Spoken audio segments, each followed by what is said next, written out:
नमस्कार दोस्तों, सीरियल आपकी नजरों ने समझा कि कल के एपिसोड में आपने देखा कि दर्श भले ही देख ना सकता हो, लेकिन नंदिनी जो हमारी इस सीरियल की नायिका है मुसीबत में है। भंवर में उसकी नाव फंस चुकी है और वो पानी में छलांग लगा देता है और एक सुपर हीरो की तरह जाकर उसकी जान बचाता है।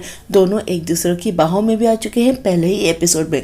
आज की कहानी में हम देखेंगे कि दर्श नंदिनी को थामे हुए हैं। नंदिनी को अपनी फिक्र नहीं है, उसका एक एलईडी टीवी 11,000 रुपए का है, उसकी फिक्र है कि जी अरे अरे देखो कहीं मेरा एलईडी टीवी पानी में ना गिर जाए। दर्श टटोलते टटोलते एलईडी को टच करता है तो थोड़ा सा धक्का लग जाता है। वो कहती है अरे क्या कर रहे हो, पानी की ओर क्यों निकल रहे हो, अपनी ओर खींचो ना। दर्श उस टीवी को अपनी ओर भी खींचता है। दर्श के पास एक घड़ी है जिसमें सेंसर्स लगे हुए हैं जो उसे दिशा का ज्ञान देते हैं। वो टटोलते टटोलते मोटर बोट के इंजन तक भी पहुंच जाता है और उसके बाद कंट्रोल अपने हाथ में ले लेता है। उसे पता चल जाता है कि भंवर किस तरफ है और भले ही वो देख ना पाता हो, लेकिन नदी को सही दिशा दे देता है, किनारे की ओर ले जाने लगता है। नंदिनी कान्हा जी का शुक्रिया अदा करती है कि चलो फाइनली आपका मूड ठीक हो गया, आप मुझसे अच्छा मजाक कर रहे थे। हाँ, उसके बाद वो दर्श का शुक्रिया अदा करने उसके पास जाती है, लेकिन बैलेंस बिगड़ जाता है। एक बार फिर से वो दर्श से टकरा जाती है, उसका सहारा ले लेती है। दोनों को एक बार फिर से हम काफी पास पास देखेंगे। दर्श नंदिनी से कहता है कि तुम क्या कर रही थी, कुछ लाख के सामान के लिए अपनी जान खतरे में डाल रही थी। वो कहती कि कुछ लाख का सामान, अरे 11,000 का एलईडी है, 20,000 का फ्रिज है और मेरी दीदी की शादी के लिए मैंने ये सब कुछ लिया है। वो कहता है कि तुम कितनी मेटेरियलिस्टिक लड़की हो, अरे सामान जरूरी है कि लेकिन क्या जिंदगी से ज्यादा जरूरी है? अगर तुम्हारी जान चली जाती तो कौन वापस करता? दर्श अपना ज्ञान बांट कर चला जाता है। नंदिनी उसका थैंक यू भी नहीं कह पाती है। नाव तट पर आ चुकी है। नंदिनी की बड़ी बहन भागती भागती आती है, उससे कहती है कि तू क्या करने चली थी? अरे कुछ लाख के सामान के लिए क्या अपनी जान दांव पे लगा देती तू? तुझे कुछ हो जाता तो मैं क्या करती? नंदिनी कहती है कि दीदी मैं सिर्फ तेरी खुशियां बचा रही थी, इन सामान में तेरी खुशियां छुपी है। बात सामान की नहीं थी, तेरे सम्मान की थी। ससुराल में अगर तू खाली हाथ चली गई तो तेरा सम्मान कम नहीं हो जाएगा। कहती है कि अरे ये सारी बातें तो मुझे उस ज्ञान कुमार से भी कहनी चाहिए थी, लेकिन कह नहीं पाई। और वो मुझे क्या कह रहा था, मटेरियलिस्टिक। अपना फोन उठाती है, गूगल से पूछती है मटेरियलिस्टिक का क्या मतलब होता है। पता चलता है कि लालची। वो चिढ़ जाती है, लालची? मैं लालची हूँ? कान्हा जी एक बार मुझे उससे जरूर मिलाना, इस बात का हिसाब मैं उसे लेकर रहूंगी। खैर बारात धूमधाम से द्वारकाधीश के मंदिर तक पहुंच जाती है। यहाँ पर लड़के वाले भी आ चुके हैं जो काफी लालची नजर आ रहे हैं और लड़का जो घोड़े पर सवार है, ऐसा लगता है जैसे उसे इस शादी में कोई भी इंटरेस्ट नहीं है, बल्कि उसे इस ढोल तमाशे से परेशानी हो रही है। लड़के की माँ काफी लालची नजर आ रही है। बारात में जो लोग नोट फेंकते हैं उस पर भी उसकी नजर टिकी हुई है। एक गरीब बच्चा उन नोटों को बीन रहा है तो उसकी नजर लगातार उस बच्चे पर है कि कितने नोट ये बीन चुका है। जैसे ही वो बच्चा नोट गिनने का काम खत्म करता है, वो उसे नोट छीन लेती है और उसे कहती है कि जा जा, करोड़ों का आशीर्वाद तुझे दे रही हूँ, 200-300 रुपए से तेरा क्या होगा। वो बेचारा बच्चा वहां से चला जाता है।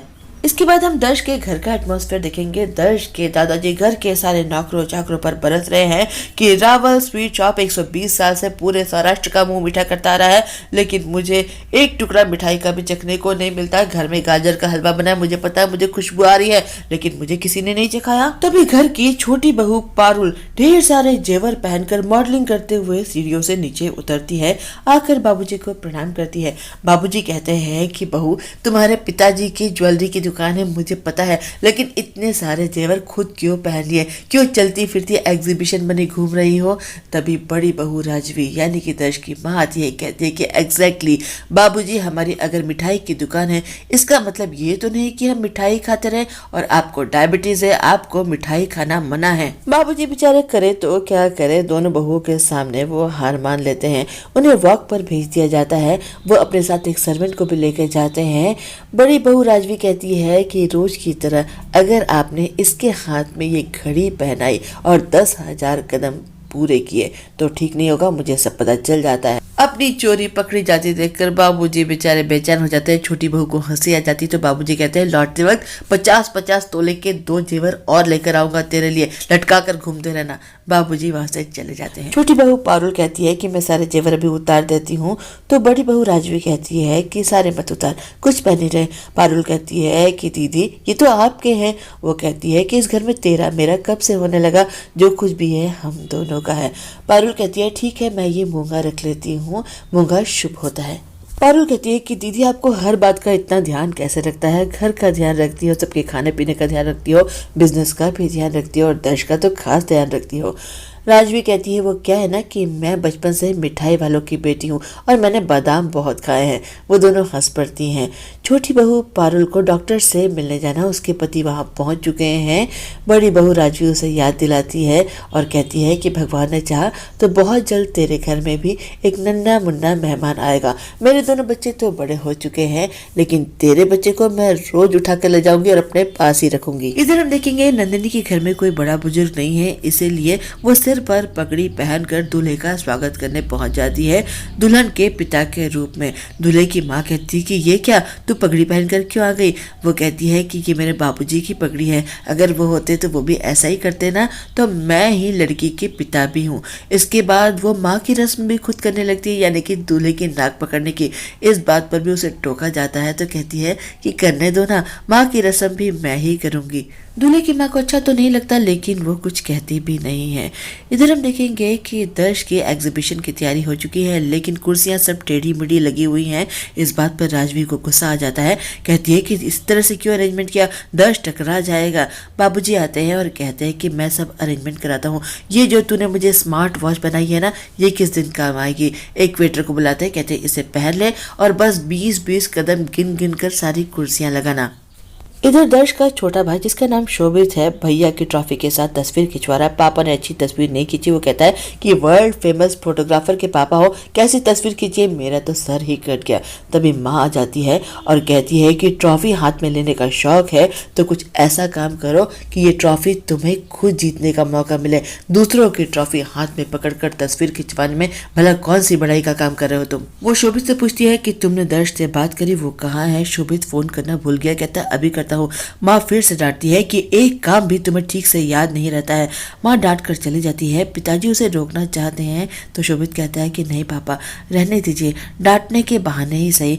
माँ कम से कम 2-4 घड़ी मुझसे बात तो करती है, मुझे पता है कि वो मुझसे बहुत प्यार करती हैं।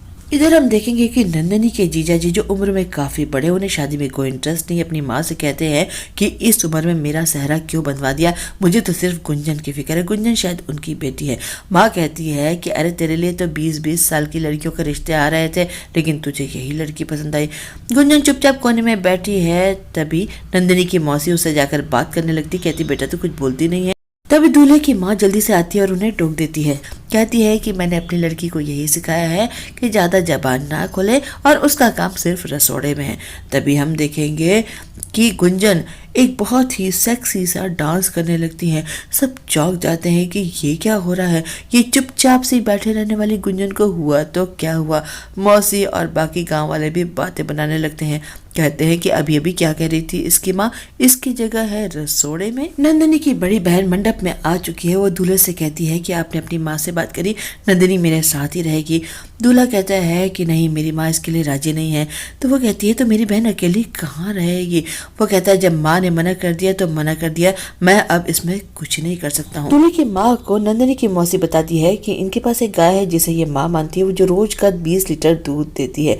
दूल्हे की माँ हिसाब लगाने लगती है, रोज का 20 लीटर यानी कि महीने का कितना हुआ, 60 रुपए के भाव से। शादी में जो मिठाइयाँ सर्व की जा रही हैं बड़ी ही स्वादिष्ट है। वो कहती है अरे वाह, रावल स्वीट शॉप की लगती है। लेकिन पता चलता है कि ये सारी मिठाइयाँ तो नंदिनी ने अपने हाथों से बनाई है। उसे ये भी पता चलता है कि नंदिनी ऐसी मिठाइयाँ बनाती है कि रावल स्वीट शॉप भी फेल हो जाए। वो बड़ी खुश होती है। उसे लगता है अरे मैंने गलती कर ली, ये कुछ लाख का सामान क्या चीज़ है, असली सोने के अंडा देने वाली मुर्गी तो ये लड़की है। नंदिनी इन सब बातों से बेखबर है। वो अपनी बहन के दहेज के सामान का हिसाब लगाने में लगी हुई है। दर्श के पास छोटे भाई शोभित का फोन आता है। दोनों भाइयों के बीच में बहुत अच्छी बॉन्डिंग नजर आ रही है। दर्श कहता है कि मेरे जूते निकाल के रखना व्हाइट वाले और मेरी ड्रेस लेकर पहुंच जाना। छोटा भाई कहता है कि भैया मैंने आपके वार्डरोब पे हाथ साफ कर दिया है और आज आपकी ये ड्रेस पहनी, मैं बड़ा डैशिंग लग रहा हूँ। इसके बाद हम देखेंगे कि शादी के मंडप में अचानक से दूल्हे की माँ आती है और शादी को रोक देती है और कोई शर्त भी रखती। क्या ये शर्त, ये हमें कल ही पता चलेगी। बस आज के लिए इतना ही। कल हम देखेंगे कि वो नंदिनी को अपने साथ आने के लिए और रहने के लिए फोर्स करती है। हम ये भी देखेंगे कि यहाँ पर दर्श की एग्जीबिशन शुरू हो चुकी है। एक लड़की को माँ पसंद कर लेती है, लेकिन उस लड़की की माँ कहती है कि हम आपके अंधे लड़के से अपनी बेटी की शादी नहीं करेंगे, छोटे बेटे शोभित से बात कर सकते हैं। माँ को गुस्सा आ जाता है। वो कसम खाती है कि 30 दिन के अंदर अंदर अपने बेटे दर्श की शादी शहर की सबसे सुंदर और गुणी लड़की से कराएगी। बस आज इतना ही। कल फिर मिलते हैं। मैं चलती हूँ। बाय।